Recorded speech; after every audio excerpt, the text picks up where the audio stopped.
after the latest patch. Don't go anywhere guys, this one's a good one.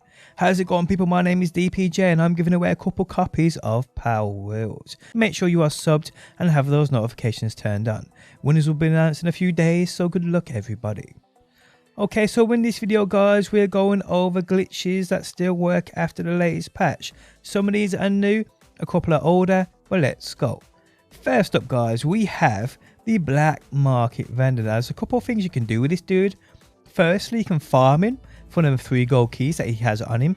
If you take this dude out, he will drop you these 3 gold keys, and then you can simply just quit out the game, load back in, and repeat that process of constantly getting those golden keys. The thing is, he isn't the easiest to take down because he's quite a chunk, but there's actually a glitch you can use to actually take this guy out. He freezes them on the spot and it allows you to stand there while your pal does all the hard work for you. So what you need to do here guys is simply attack him, then talk to him at the same time with your pal out. Obviously your pal needs to be on that attack mode. What will happen is he will freeze on the spot. If you time it right, your pal will attack him, his health bar will drop down, he ends up dying, you get those gold keys. Then what you do is you simply quit out the game, load back in, and rinse repeat the process if this is something you want to do. Me personally, this isn't a glitch I need to exploit, but the next one featuring this guy is much better. So you can actually capture this black market vendor, and as you well know, he actually sells those pals. Now if you capture this dude, there's a way of rotating that loot, so you can just simply rotate his loot until he has that pal that you want to buy. It really is as simple as that. So how this works is guys, you firstly have to come to him and then capture him. Now capturing him is probably harder than taking him out because you're going to be using a lot of those spheres and you're going to need some of the best spheres in the game. Legendary or ultra spheres are the only ones that are going to cut it with this dude, otherwise just going to waste them. I mean, I wasted so many legendaries trying to catch this dude, but I got there in the end. So once I own this black market vendor, once he's mine, I can now just use him. I can bring him back to my base and I can use him, and you can still buy stuff off him. For instance, as you can see on screen now guys, I put him in my base, go up to him, simply just talk to him, go through his inventory and purchase the pal I want. Now to reset his stock, all you got to do is, or rotate his stock, all you got to do is put him back in the pal box, take him back out, simple as that. Now what I do is, and what I prefer to do is, it just makes it like a little neater thing. Create a viewing cage, and simply guys, just put him in that viewing cage. As soon as you take him back out, you know exactly where he is. His stock will reset, it will rotate, and you can do this over and over and over. Now this works with any vendor in the game guys. As long as you capture them, you can do this. You can bring them back to your base and keep them there instead of you having to go out into the open world to find them to purchase their items from them. So yes, if you want a vendor at your own base, this is what you gotta do people, simple as that. Now what I will say is there's a lot of these black market vendors. I've seen them all over the map, mostly at night, but this one is always here 24/7, and you've seen the location earlier on in the video. So yeah, come here guys, do what you gotta do and capture yourself a vendor, simple. Next up guys, we have a couple of insta pal revive tricks.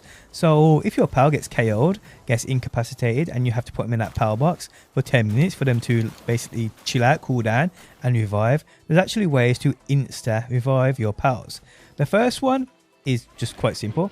When that pal is in your party, just drop that pal, add to your party, drop them on the floor. You'll notice a sphere will appear here. Now guys, while that pal is on the floor in that sphere, all you got to do now is fill up that party spot so your party is full, then pick that sphere back up. You'll notice your pal will go straight back into your pal box, and he'll be instantly revived. His health will be back, simple as that. Now another way of doing this guys is putting them into that viewing cage. So if your pal is incapacitated, put them in that viewing cage, take them back out, and there you go, the 10-minute timer has been wiped and your pal is ready to use again. It really is that simple people.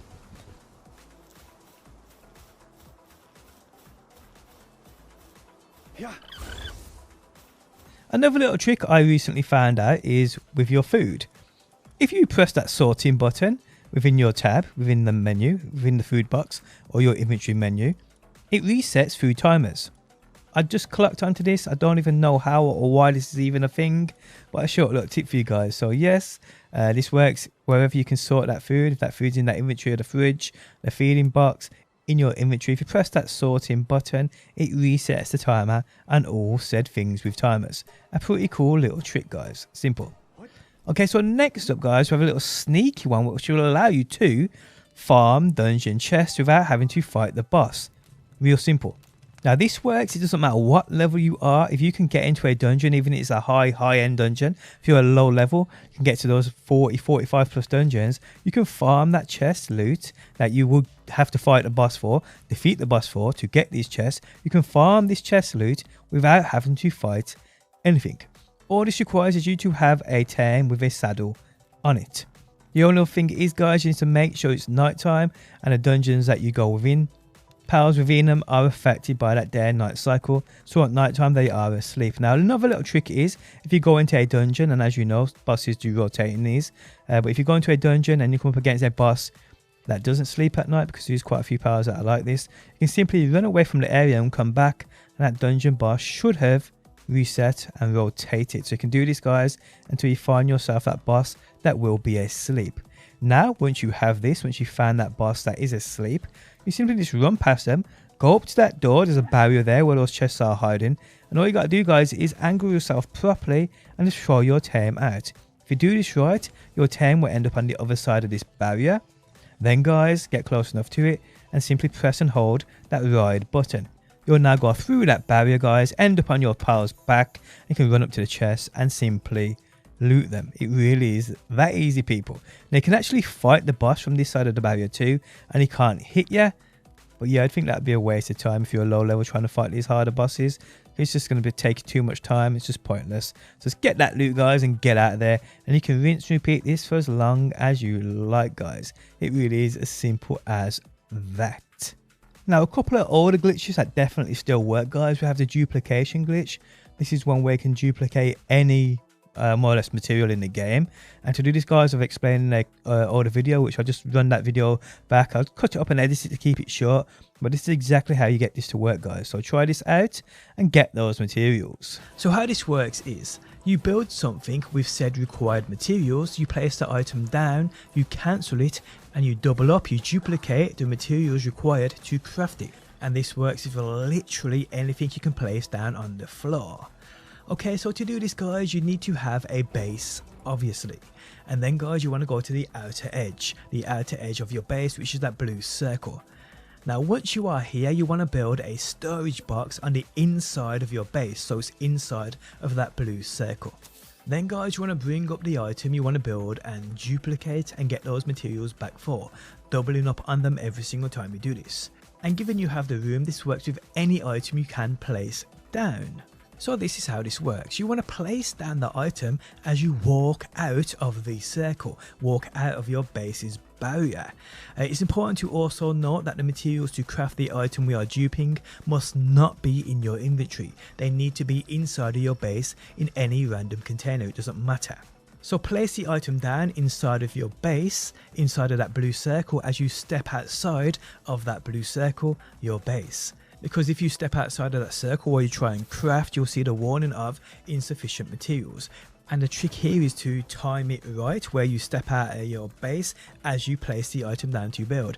So if you do time this right, you can then cancel the build, in which you get the materials back for them. But in actual fact, guys, you never use your own. You never use the required materials in the first place. So therefore, we're just doubling up on said materials required to craft said items. So you are basically doubling up on the materials. Now it will take some good timing on your behalf, and you won't do it every single time, not until at least you get the technique down. And as you can see me doing on screen now, it does take good timing. I'm doing it on a funny ledge as my base is more or less completely included. So this is where I had to test this out. But on a flat surface, if you can do that, it will be much easier to pull off. Although I wasn't really struggling whatsoever. Now another glitch that still works is capturing those tower bosses, and this is after the version 0.1.3.0. This still works, guys, so keep that in mind. And to do this, it's quite simple. You need to find yourself any boss in the game. It doesn't matter as long as it's a tower boss. You know, we got that training, they got their pal with them, like Grisbolt for instance, as Zoe and Grisbolt.